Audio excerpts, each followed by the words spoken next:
Mhm. Good evening, sir. Hi, good evening, Wayne. Thank you for taking the time out of your busy day and has allowed me to interview you this evening. I really appreciate it.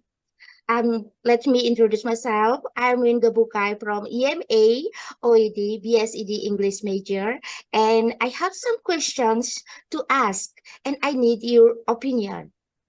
Before we start, I want to know, or please, would you like to introduce yourself and some information?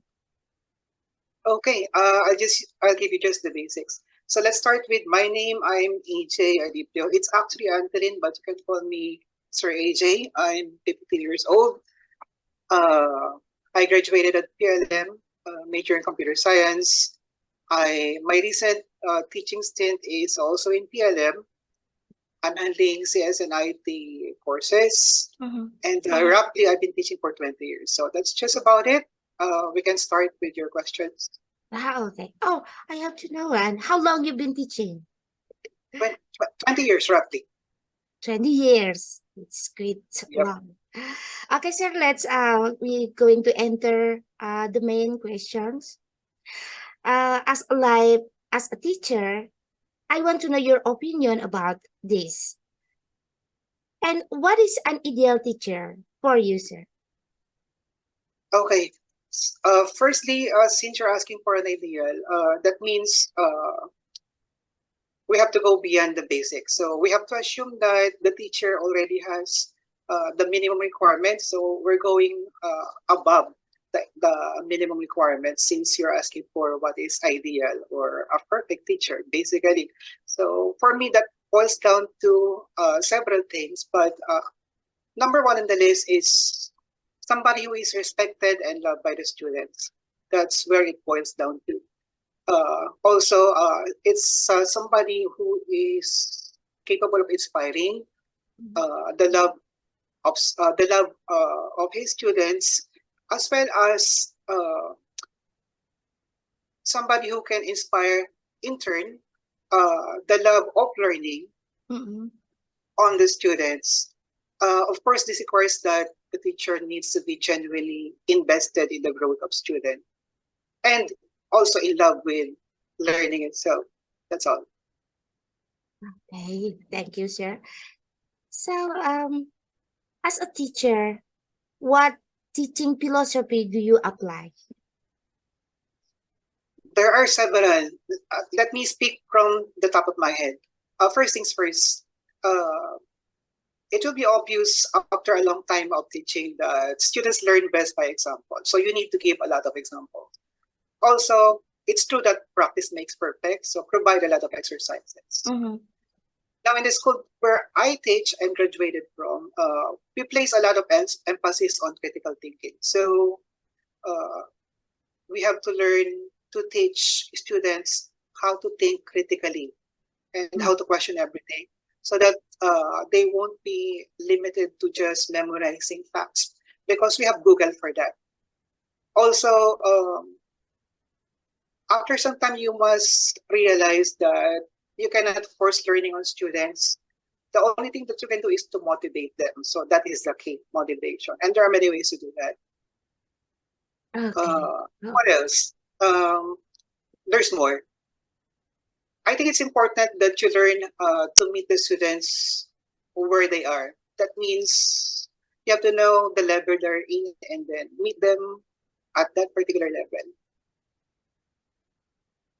Okay, sir. There's more. Let me just add a little more because 20 years gives you a lot of insight. Um, Probably I'll say that students learn to rise to their level when you raise the expectation. So that's important because otherwise there will be no growth. However, to balance that, you have to realize that potential in students has a limit. So you must also set realistic expectation. Mm-mm. And one last, um, it took me a long while to realize this, but language can be a barrier. So Yes. within the classroom, you have to keep your language as simple as possible. That will be all. Okay. That's all, sir. Okay, thank Yep. you.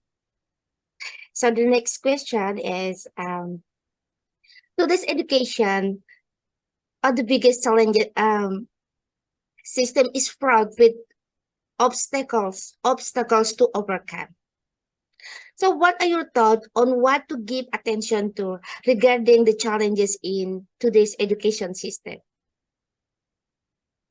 Okay, that's a political question. So that will be a bit challenging. So let me just gather my mind. Again, top of mind. It's obvious that there's a lack of facilities and educational infrastructure in general. You Yeah. always hear that in the news. We're also aware that we lack qualified teachers. What else? Also in the news, we learned that we lack teaching materials, books, most of which are outdated or irrelevant. Mhm. And also basic observation, it seems that the educational system in the Philippines is disconnected with reality. I mean, with the needs of the labor sector.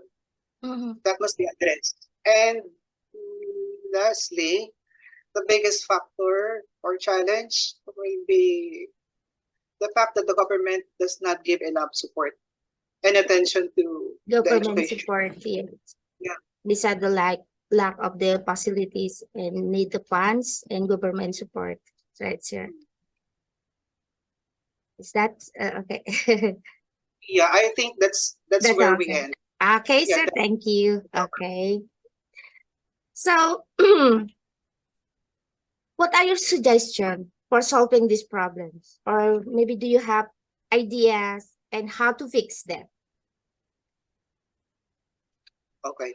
So again, Okay. So, easier said than done. I can answer actually. okay. While I was talking about the challenges, I'm also thinking about the possible solution. So I can answer that. Mm-hmm. First things first, it's obvious that we need to allocate a bigger budget to education. That will solve probably 80% of the problem, Mm-hmm.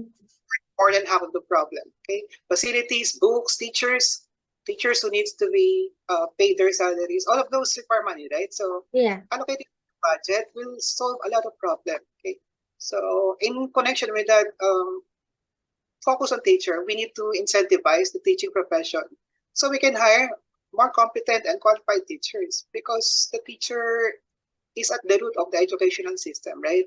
Um, but not just teachers.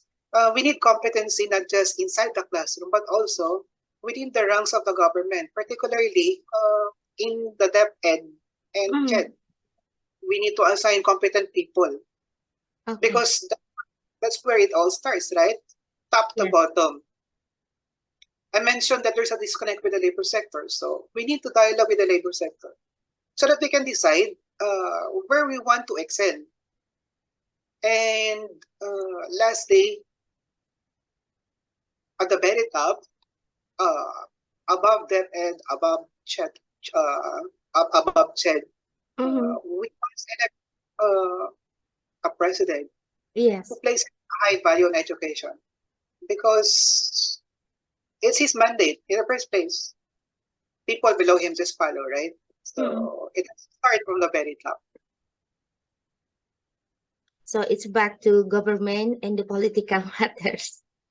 Yes, it's a political. Whatever that effort of educators, teachers, but without the support from government, I think it cannot happen.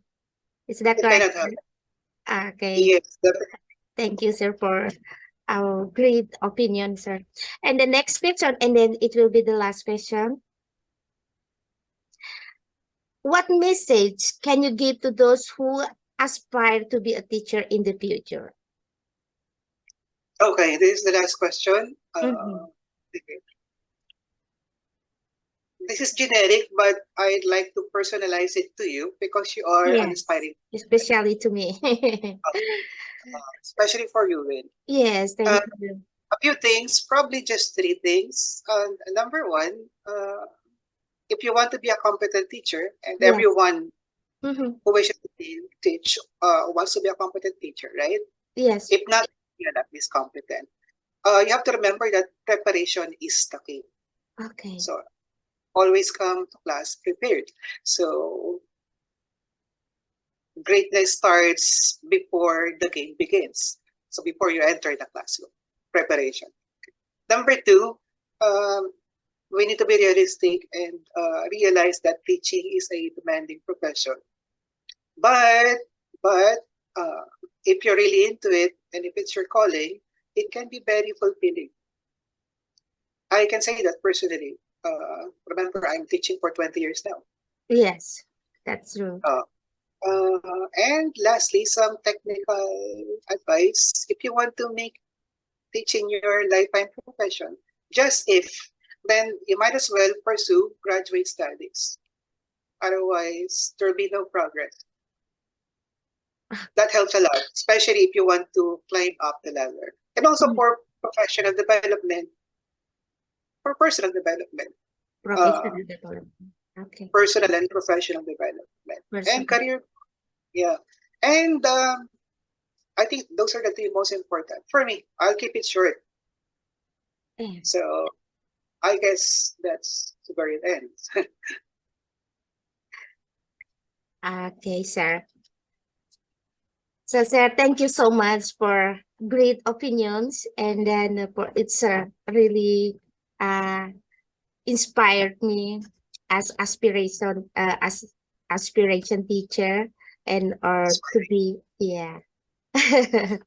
Thank you so much, and I Sure. hope that all of your opinion and all of the uh, good idea here, uh it will come to our government, or to government of the Philippines. I Thank surely you. hope so. Yes, Sir EJ. Thank you, Sir EJ, and have a great evening. God bless. You're very much welcome and have a good evening too. God bless you too. Thank you. Bye. Bye.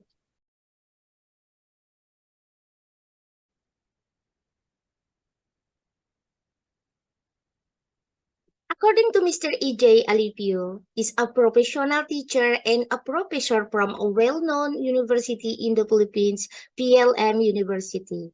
An ideal teacher is respected, inspires love of learning, and invests in student growth. Soft skills like communication, empathy, and patience are important. Time management, leadership, work ethic, problem solving, and emotional intelligence are also key. Good teacher instill confidence, manage classroom, set high expectation, and provide feedback. Patience and empathy are important for unique student struggles. Teaching is about kindness, empathy, and building community. He applied the philosophy of teaching as an inspiring educator, prioritize students, and lead by example. Provide exercises to hone skills, encourage critical thinking, and motivate students. Set realistic student can understand. Emotion affect instruction. So teachers should understand learners' need and reconstruct instructional materials. Teacher educator should create knowledge-rich, evidence-based education system where teachers act as professional community. Encourage students to think critically through careful design activities and assignments. The educational system faces significant challenges. We can deny that. He said that we lack of facilities and infrastructure, qualified teachers, and relevant teaching materials. Government support and funding are also insufficient. These challenges harm students, teachers, and the education system. Governments lack resources or political will to meet citizens' educational needs. Disadvantaged schools have difficulty attracting and retaining teachers. Inequality in teacher and schooling leads to lack of courses, materials, equipment, and qualified teachers for minority and low-income students. Education promotes employment, earnings, health, and poverty reduction. So to address education challenges, allocate a bigger budget, incentivize teaching, assign competent people, dialogue with the labor sector, and decide where to excel. These solutions can improve the quality of education and ensure access to resources for all students. Governments lack resources or political will to meet citizen educational needs. Shortages of funds make it difficult for urban and poor rural schools to compete for qualified teachers. The teacher shortage harms students. Teachers and the public education system, schools struggle to find and retain highly qualified individuals to teach. And this struggle is tougher in high poverty schools. Disadvantaged schools have difficulties attracting and retaining teachers. To ensure equity and quality across education systems, funding strategies should be aligned with other government policies. And finally, his messages to those inspiring educators is teaching and learning continuity are challenge in public higher education in the Philippines. So to become an effective teacher, one must possess modern competencies. Pre-service training is not enough to prepare teacher for classroom challenges. Teacher must build a sense of community in the classroom and embed relevant skills and knowledge into the curriculum. Teacher must prepare themselves by connecting with educators from different backgrounds and experiences. The teacher shortage harms students, teachers, and the public education system. Experiences teacher with a background in the subject of the main assignment are more effective.